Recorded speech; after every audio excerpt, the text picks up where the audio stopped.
Hello everyone, welcome to the Comic Game Movie Show. My name is Deshaun, and today I'm here to review Paddington 2. Now, Paddington, the first Paddington was a great movie. It was a great family film, leans towards the kids film, but it's a great family film. You can go watch it with your family, go watch it with kids, especially with kids, and has nice lessons about finding home. And now the Paddington Bear books are based off of Paddington movies are based off of the Bear books. Now they came out a long time ago, but like if you know what I'm talking about, you know what I'm talking about. It was about this bear named Paddington who was born and raised in this like fictional jungle, and this explorer came there and started talking to and trained all these bears how to speak normal and act human, because these bears were special. No one knows why, no one knows how, but they were special. And he's got this hang up on marmalade, which I don't know what the fuck that is. It's like weird. It's like some weird combination of orange juice and cinnamon and lemons, and it's like you mix and some other shit in sugar, and you mix it together and you get this orange looking shit called marmalade, which looks weird, but apparently everyone loves it. So, but anywho, the original movie was great. It was a good family film. It had good humor to it, and the Paddington, the guy, and the bear was just magnificent. Whoever, I can't remember the voice actor's name, but he did a great job voicing Paddington. The CGI was really good on the bear. I believe that bear was there. The bear was just so fucking genuine. It's so fucking nice that I couldn't help but enjoy that movie. And I gave the first Paddington, I would give the first Paddington an 8.5 to a 9. Leaning towards an 8.5 because it's not perfect. The villain was kind of hokey, and the plot was kind of predictable. But it's a great family film.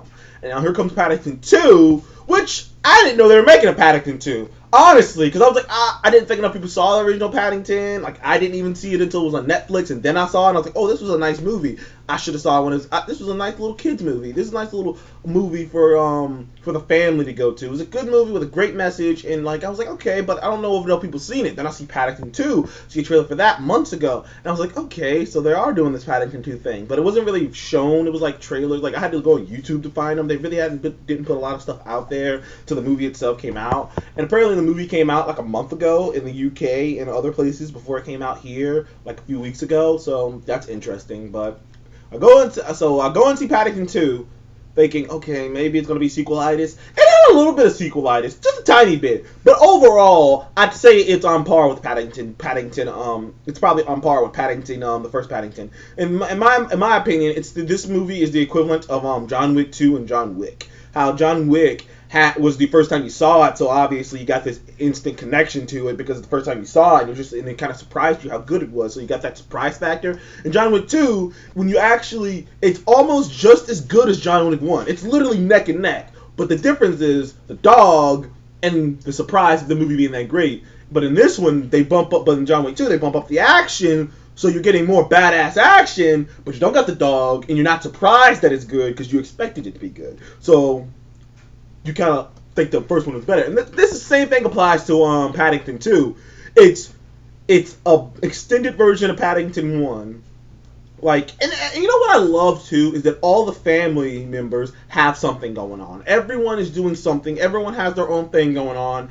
Everyone is, and like it's all relatable too. It's all relatable. Like all the family problems. This has got to be the best family movie of the year so far. Like I can't see another movie that you could take your family to beating this Paddington.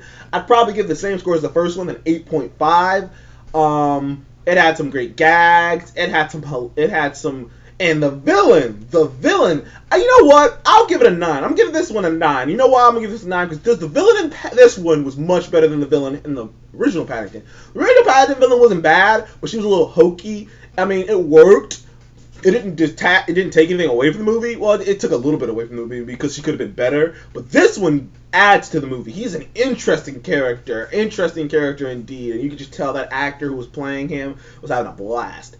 And there are hints of dark moments in this one too. There are hints of moments that you go, man, that's pretty dark. Like they flash past really fast, like the hints of darkness, but it is good. They drop that in there, and it's very heartfelt, and you can just tell the guys making these Paddington movies have heart into it. They're like, you know what? Let's tell this story that everyone can love.